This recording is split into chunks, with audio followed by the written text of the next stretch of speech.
Asseyez-vous, asseyez-vous. Oh, Jack, pouvez-vous m'expliquer comment une telle chose a pu arriver? Ça risque de faire très mauvais effet dans votre dossier. On a déjà fait face à ce genre de problème. Vous vous souvenez quand Ernie ramenait tous ses chats à la maison? Comment rédiger le rapport? Le service social du département a une bien piètre opinion des enfants qu'on envoie en prison. Il ne va pas aller en prison, ne vous inquiétez pas. Le capitaine Blanks discute avec le juge pour enfants et va arranger cette histoire. Il va faire tomber les charges d'entrée avec effraction. Et quand on rentrera, il aura droit à un sermon maison. Ne vous montrez pas trop sévère avec lui, ce n'est qu'un enfant. Patricia a raison. Ernie est un enfant. Les problèmes de la prison ne se poseront de façon cruciale que vers les 16 ans, quand il piquera des stéréos, qu'il volera des voitures. Je voulais pas dire ça. Sergent Rizzo? Oui? Monsieur Ben Newton. Oh, le père de Travis. Dites-moi que ce n'est pas vrai. Vous vous démenez pendant 12 ans en essayant de guider un garçon dans le droit chemin et trouve le moyen de tout détruire en un après-midi. Rizzo, le juge pour enfants laisse tomber pour cette fois. Ils sont relâchés et confiés à la garde des parents. Vous me devez une fière chandelle. Merci, capitaine. On a trouvé des preuves évidentes. Une cassette vidéo. Manque de chance, ils ont dû carrer le pantalon d'un des gangsters. Monsieur Rizzo. On se parlera plus tard. Ravi de vous revoir, sergent. Je suis Harry Berglund, le locataire du 1400 boulevard Rothschild. Ah. Est-ce que ce sont les petits mécréants? Qu'est-ce que vous faisiez chez moi, petit coquin? Ah, monsieur Berglund. Appelez-moi Harry. D'accord, Harry. Je suis le père de Ernie. Écoutez-moi, je peux vous assurer que ces garçons ne sont pas des criminels.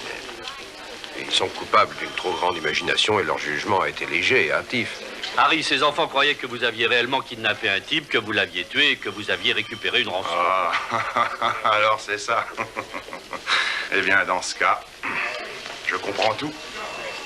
Vraiment? C'est pas si grave, sergent. On a tous lu le Club des 5 quand on avait leur âge. On rêvait de découvrir un crime, de résoudre l'énigme. Eh bien, ces garçons ont vécu une vraie vie de détective comme leurs idoles. On ne peut pas leur en vouloir pour avoir le goût de la lecture. Est-ce que vous voulez dire que vous retirez votre plainte? Eh bien, oublions tout ça. Essayons de pardonner à mes petits aventuriers. Tout est ici, les billes, le gomme, le canif, les grenouilles séchées, une caméra vidéo et maintenant, signé en va. Vous faites pas de soucis. Il n'aura pas l'occasion de se servir de ce superbe joujou avant qu'il soit longtemps. Ah, merci, Harry. Ouais, merci à vous.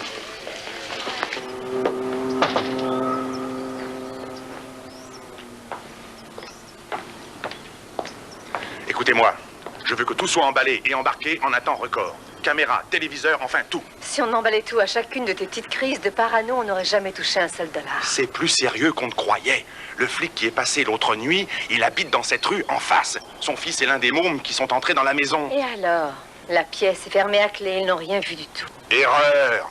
Ces enfants nous espionnaient. Avec une caméra vidéo, ils nous ont vu empoigner Batzinger, ils ont vu l'argent de la livraison de ce matin, ils ont dû tout filmer. Est-ce que la police a vu ce film? Non. Alors récupère-le, tu as largement le temps, Harry.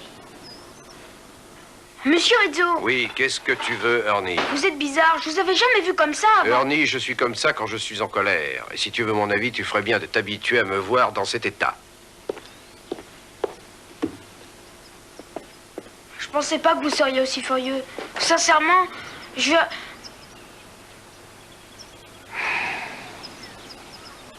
Je ne suis pas seulement furieux contre toi, mais aussi contre moi.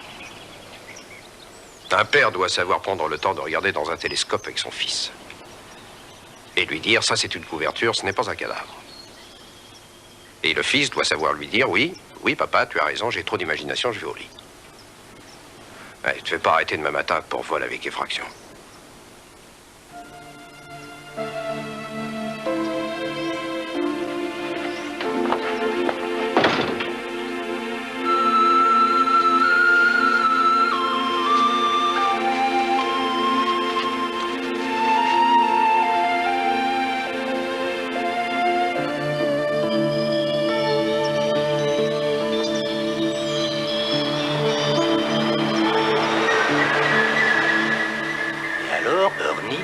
Dans le cœur, la loyauté s'affirme et grandit. Comme ce chêne magnifique. Ça, c'est un érable? Tu crois? Ah oui, on étudiait les arbres en classe. Je croyais que tu connaissais tout. Pas vraiment, non. Mais ça aurait été bien agréable si tu avais pu le croire un peu plus longtemps. Alors si tu te trompes quelquefois sur les arbres, tu peux te tromper aussi sur un tas d'autres choses. Comment je peux être sûr que tu as raison? Ah, tu ne peux pas. Tu es un enfant. Et c'est justement un des risques que tu devras prendre.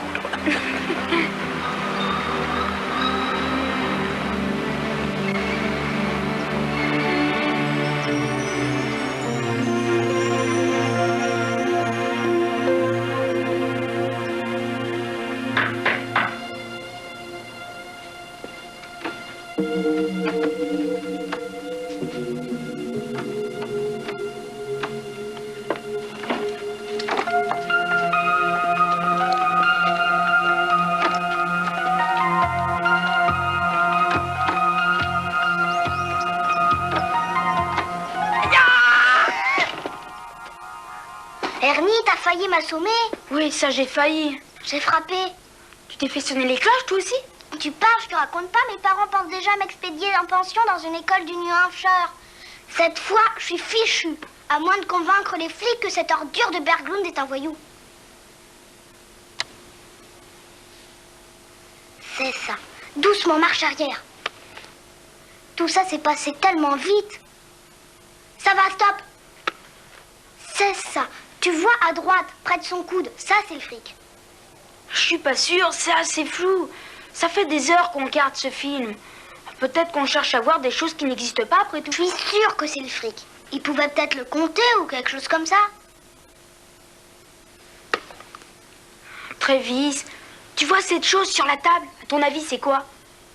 Un revolver. Cette fois, ils vont avoir la preuve de ce qu'on a dit. Bonjour les enfants. On peut vous parler une minute?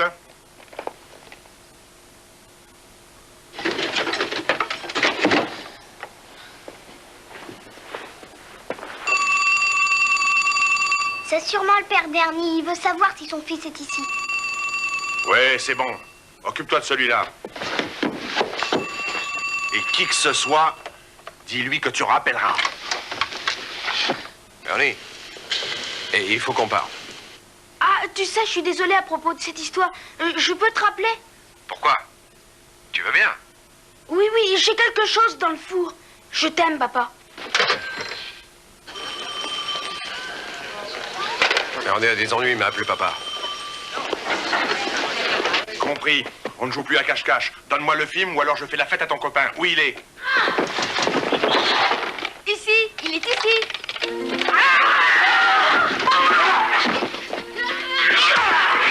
Tenez le voilà.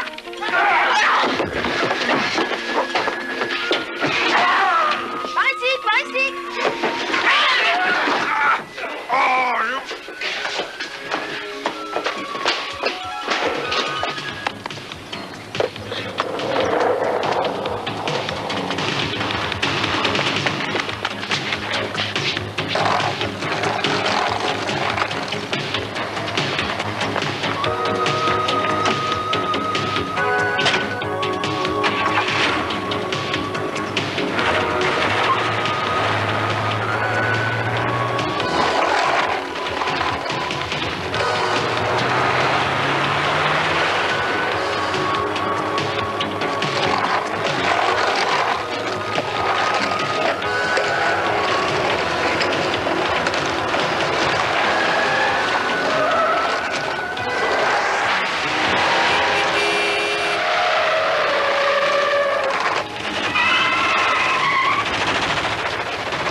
Ta réaction n'est pas un peu excessive? Qu'y a-t-il de si étrange qu'un enfant appelle son père papa? Bah, tu ne peux pas comprendre. Il a dit aussi qu'il m'aimait.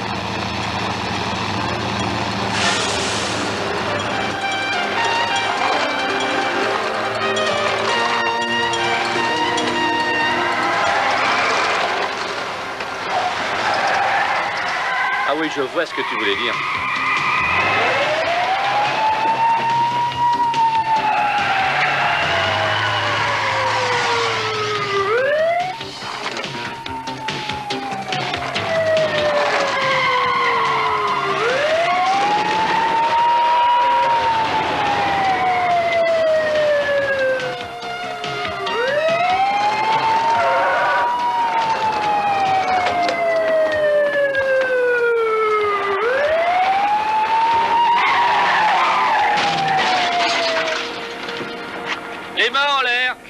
tout va bien. La voiture, tous Oui, les ça deux. va. T'es sûr? Je suis en pleine forme.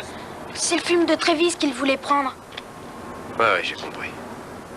Bon, on va rentrer à la maison. Et je crois qu'on a quelques petites choses à se dire. Oh, c'est merveilleux.